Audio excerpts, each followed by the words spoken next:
Who are the first disciples? We know it wasn't Mary Magdalene or John the Baptist, but who was it?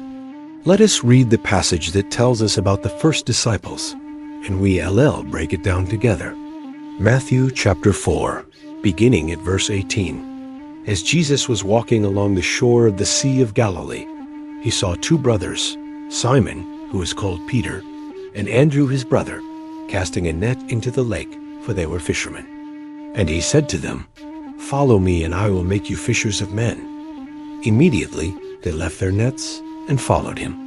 Going on from there, he saw two other brothers, James, the son of Zebedee, and John, his brother, in a boat with their father Zebedee, who was a fisherman, mending their nets. And he called them, and they left the boat and their father and followed him. This passage tells the story of how Jesus called his first disciples to follow him and become his students or apprentices. All four of these men were fishermen by trade, which suggests that Jesus intentionally chose them because of their familiarity with fishing. Fishing was probably the most common occupation in that part of the world, just like farming is here in the Midwest. So it would have been easy to find a bunch of fishermen. But for Jesus to call them to be his disciples, he would have to convince them to leave everything behind. And the text says that immediately they left their nets when Jesus called them. They didn't argue with each other. They didn't argue with Jesus. They just left their nets and followed him. So imagine if somebody came up to you while you were working and said, "Hey, quit your job right now and follow me." That's exactly what Jesus told James and John to do. So that's really big. So now Jesus has four disciples, and he starts traveling around the region teaching in the synagogues. A synagogue is a place where people would gather to pray and study the law of Moses. Jesus was teaching in the synagogues to both his disciples and the general public. He taught about the coming kingdom of God. This is known as the gospel of the kingdom. Another thing he did was he preached the gospel of the kingdom. And the word preach here is the Greek word kerusso, which means to proclaim loudly and clearly so that all can hear. So Jesus wasn't shy about proclaiming the good news of the kingdom. But it wasn't just about teaching and preaching.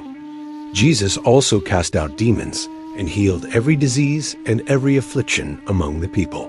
And the passage says that his fame spread throughout all Syria. People would come to him from all over to receive healing and deliverance.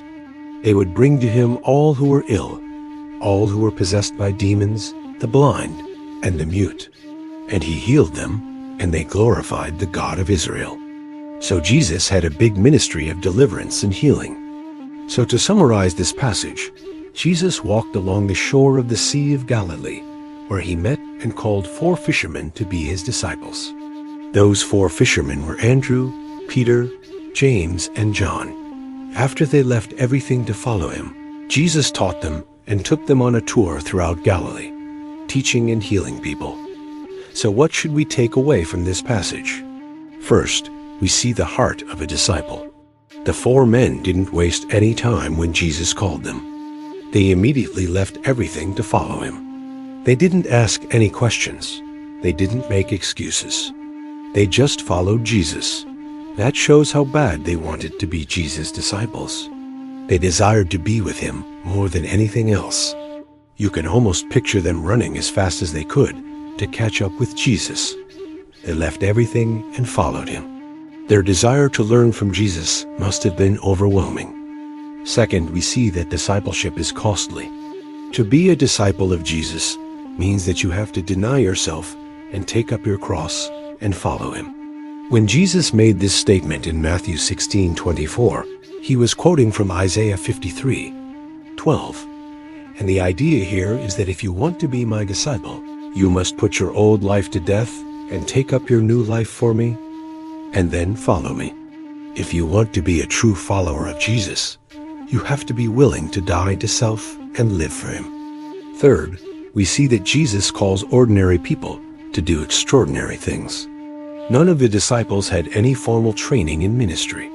They weren't rabbis or priests. They were just fishermen. But Jesus chose them to be his disciples. And through them, he would change the world. These 4 men would go on to lead the church in the book of Acts after Jesus ascended into heaven. Lastly, we see that Jesus still calls people to follow him today. The call of the disciples took place in the first century, but the call still rings true today.